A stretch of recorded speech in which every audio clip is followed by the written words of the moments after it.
안녕하십니까, 나폴레옹입니다. 오늘 이재명 지사 판결이 났습니다. 사람들이 박원순 시장이 이재명을 살렸다 이런 얘기를 하고 있어요. 그리고 제가 만들어낸 말이기도 합니다만은 우전 무죄, 좌전 유죄. 무슨 말인지 아시죠? 우파는 유죄고 좌파는 무죄다, 뭐 이런 얘기입니다. 저는 동네에서 사람들하고 이재명 지사가 무죄가 될 것이다, 그래서 도지사 선거가 내년 4월에 없을 것이다 라는 얘기를 했습니다. 사람들이 그럴 수가 없다고, 이것이 만약에 무죄가 된다 그러면, 파기환송이 된다 그러면 우리나라 그 헌법 질서에 큰 문제가 생기는 일이기 때문에 아무리 좌파가 잡고 있는 대법원이라 해도 그렇게까지 판결을 못하지 않겠느냐 이렇게 얘기했습니다. 그런데 제가 얘기하기를 대법원으로 판결을 가져갈 때부터 이게 심상치 않다, 깨질 가능성이 있다, 파기환송될 가능성이 있다 이렇게 얘기했습니다.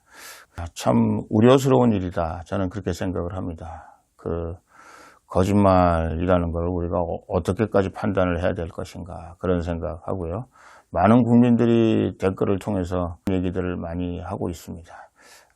저희는 뭐 법률가가 아니기 때문에 법리적으로 내용은 잘 모릅니다. 그러나 과연 이런 것이 무죄가 될 수 있을까라는 생각을 하게 됩니다. 사실 제가 30여 년 국회의원 생활하고 정치 생활을 하면서 너무 진영 논리에 따라서 법원이 움직인다라는 생각을 할 때가 많이 있었습니다. 특히 이제 하급심이 많이 이렇게 흔들리기보다는 이 상급심에서 진영 논리에 따라서 많이 움직인다라는 생각을 많이 하게 됐는데, 이 역시 또한 진영 논리에 의해서 움직였던, 정치 논리에서 움직였던, 좌파 논리에서 움직였던 판결이 아닌가 싶습니다. 국민들이 분노해야 합니다. 그것을 참아서는 안 됩니다. 국민들이 이렇게 법감정을 무시하고 좌파에게는 유리하게 그리고 우파에게는 불리하게 이렇게 계속 하는 일들에 대해서 크게 꾸짖어야 되고, 이런 일들을 계속해 나가지 못하도록 해야 된다라는 생각을 하고 있습니다. 사실은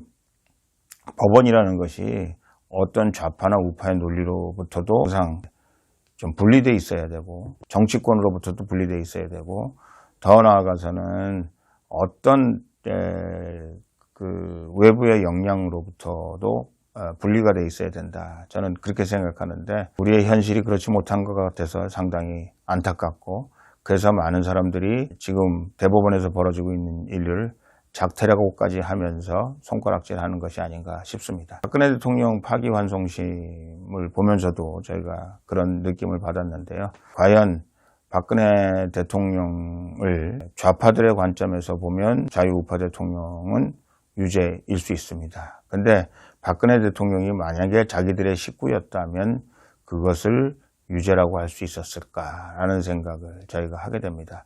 어쨌든 씁쓸한 하루고요. 최소한 우리 대법원이 이런 문제들에 대해서는 국민들에게 어떤 영향도 받지 않고 법과 양심에 따라서 재판하는 대법관, 그리고 대법원이 됐으면 하는 생각이 들고, 국민들의 그 신뢰를 잃어가고 있다는 경고의 말씀을 드리고 싶습니다. 감사합니다.